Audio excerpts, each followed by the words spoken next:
que nos están escuchando estarán diciendo, bueno, pero en mi vida yo he hecho muchas cosas pensando, aquí está mis mayores logros. Pienso en esto, Claudio, como un especialista, como un profesional de la psicología. Yo le pregunto muchas veces a los jóvenes, ¿cuál es tu proyecto de vida? Escríbemelo. Y me he encontrado con el mismo proyecto de vida. Todos dicen casi siempre lo mismo. Esperan lograr una profesión, casarse alguna vez, tener unos hijos, casi siempre dicen que 2. Esperan tener dinero, alcanzar a tener una empresa, sí, y luego viajar, conocer muchos países. Básicamente ese es el proyecto de vida de muchas personas.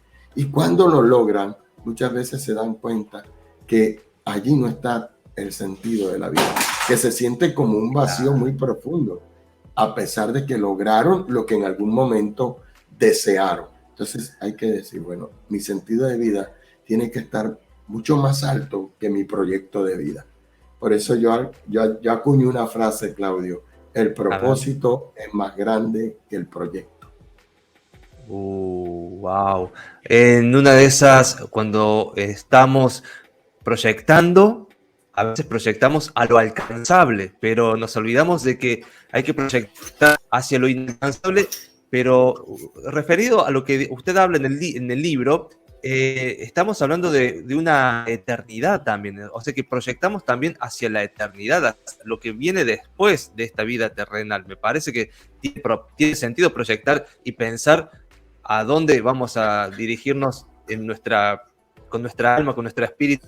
Correcto, sí, Claudio, porque nuestro propósito tiene que estar ligado a la trascendencia. Tenemos que trascender, ir más allá de la vida. 70 u 80 años en realidad es muy poco, comparados con la eternidad, ¿verdad? Comparados con la eternidad. Y entonces a veces nos limitamos a vivir y gastar todas nuestras fuerzas y todas nuestras intenciones en estos 70 u 80 años. Y descuidamos la eternidad, que es lo realmente trascendental e importante. El más grande de todos que ha pisado este planeta dijo que de nada le sirve al ser humano ganarse el mundo entero si su alma se pierde.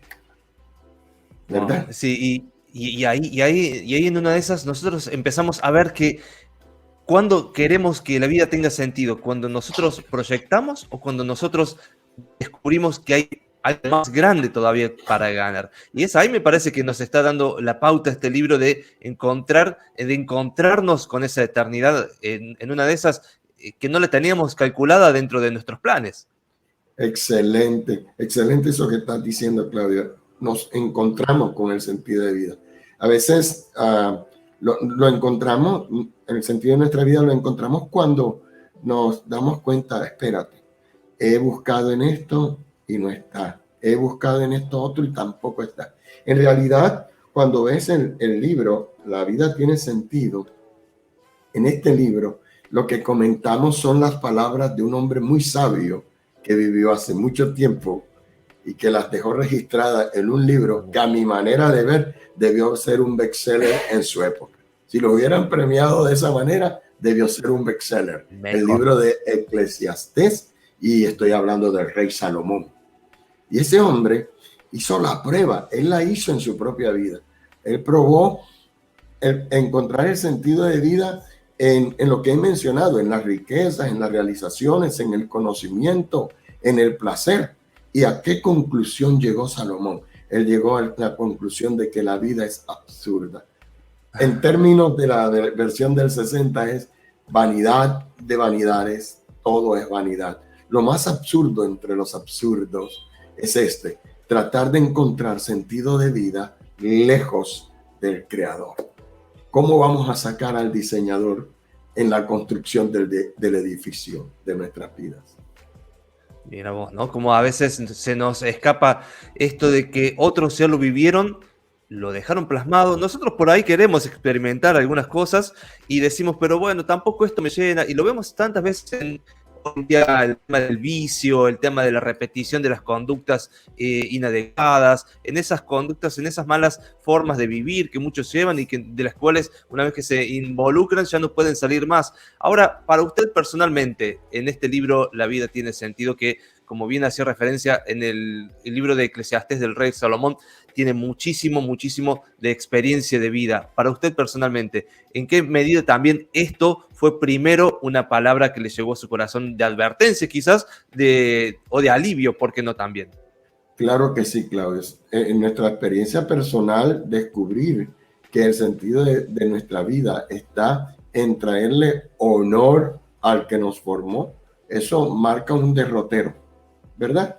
Y nos va a ayudar en muchos aspectos. Por ejemplo, voy a poder escoger en mi vida lo que es importante. Voy a poder ser selectivo. Voy a poder darle trascendencia a unas cosas y a otras no las voy a considerar tan trascendentales. Así que no me desgasto haciendo lo que no trae honor a mi creador. Y estoy hablando no en términos religiosos, estoy hablando en términos de todo, de lo que hago, como en mi profesión, como en las artes y en el deporte, como esposo, como padre, como abuelo que soy, en todas esas áreas de mi vida, de qué manera yo puedo representar a mi creador. Porque, Claudio, es interesante que cuando se habla de la creación del ser humano, en el Génesis, se nos dice que fuimos creados a la imagen y semejanza de Dios, de nuestro creador. Fuimos creados a su imagen y semejanza.